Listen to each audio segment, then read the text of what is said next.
Hello friends, welcome to my channel. अगर आप channel पर नए हैं तो प्लीज़ चैनल को सब्सक्राइब कर लीजिए।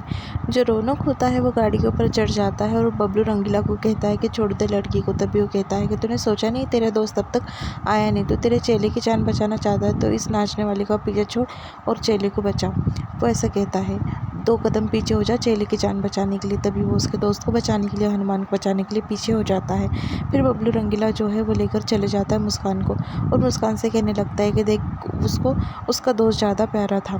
तभी वहाँ पर वो रुक जाता है और उसे काफ़ी बुरा लगता है। वो पता पूछता है तो चिट्ठी फेंक देता है वहाँ पर। तभी वहाँ पर जो है एक लोकेशन पर उसके दोस्त का जो है पता होता है। तभी गाँव वाले जो है उसे कहते हैं कि निकल जाओ यहाँ से, तुमने हमें इतना बड़ा धोखा दिया है। तभी वो कहता है कि चिट्ठी देखो, इसके ऊपर जो है पता मेरे दोस्त का है।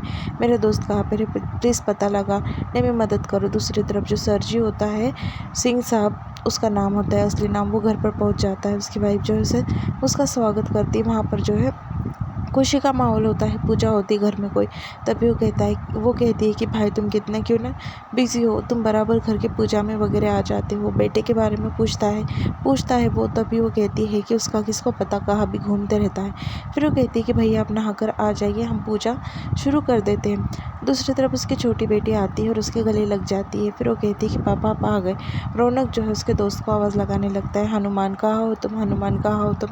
तभी वो कहता है कि हम नाव में हैं। तभी वो कहता है कि नाव में पहुंचा दिया तुम्हें, ऐसा वो कहता है। नाव में जाकर उसे खोलने लगता है। वो कहता है कि तुम ठीक तो ना। वो कहता है कि हाँ ठीक है। फिर बाद में हनुमान को खोल लेता है और उसके गले से लगा देता है। वो नीचे आ जाते हैं। फिर बाद में वो कहता है, एक्टिंग करने लगता है कि मेरी भाभी कहाँ है। तभी वो कहते हैं कि हमें सब पता चल गया है। वो गाँव वाले जो उसके साथ में 2 होते हैं। फिर बाद में वो कहने लगते हैं कि तुमने इतना बड़ा धोखा दिया, वो लड़की नाचने वाली थी, तुमने कोटे पर से उसे निकाला था, वापस से वो दलदल में भेज दिया, निकाला ही क्यों था तुम। फिर वो कहता है कि हमें माफ़ कर दो। रौनक उनसे कहने लगता है और माफ़ी मांगने लगता है कि हमारी वजह से हमने आपकी जान खतरे में डाली। दूसरी तरफ हनुमान कहता है कि वो लड़की सच्ची थी, हमें उसे बचाना चाहिए था, वो मासूम थी। तभी वो कहता है कि तूने कहा था ना उस बला से दूर रहो, तो अब दूर है हम, उसका रास्ता अलग हमारा रास्ता अलग। अभी हमें कुछ नहीं करना, चल चुपचाप मेरे साथ में, तू चेला है ना, चेला बनकर रहे। ऐसा हनुमान से वो कहता है। हनुमान कहता है कि बाद में तुम्हें अफसोस होगा गुरु इस बात का, चलो जल्दी से उसे ढूंढते हैं। दूसरी तरफ जो बबलू रंगीला जो होता है मुस्कान को लेकर जा रहा होता है, उतने में सरजी का फ़ोन आता है कि मुस्कान का पता चला गया। तभी बबलू रंगीला मुस्कान को गन पॉइंट पर रखकर कहता है कि तुम कुछ मत कहो, चुप हो जाओ। और वो कहता है कि पता नहीं चला।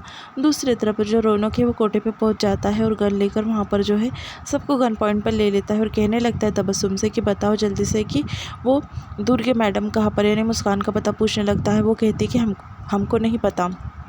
दूसरी तरफ सरजी जो है परेशान हो रहे होते हैं। बाद में बात वगैरह कर लेते हैं। रौनक के रूम में आते हैं, यानी रौनक के वो पिता होते हैं और जो उसकी वाइफ होती है वहाँ पर वो आ जाती है और उसके लिए धागा बांध लेती है। वो कहती है कि आप तो मेरे भगवान हैं, आपके जैसा पति सबको नसीब करे भगवान, ऐसा वो कहने लगती है और बाद में पूजा के लिए उसे लेकर जाती है। बबलू रंगीला जो है मुस्कान को उसके अड्डे पे लेकर चले जाता है। मुस्कान के ऊपर उसकी नीयत ख़राब हो जाती है और उसे वो अड्डे पे बांध कर रख देता है। सरजी को कहता है कि वो मेरे पास नहीं है। यहाँ पर एपिसोड ख़त्म हो जाता है। प्लीज़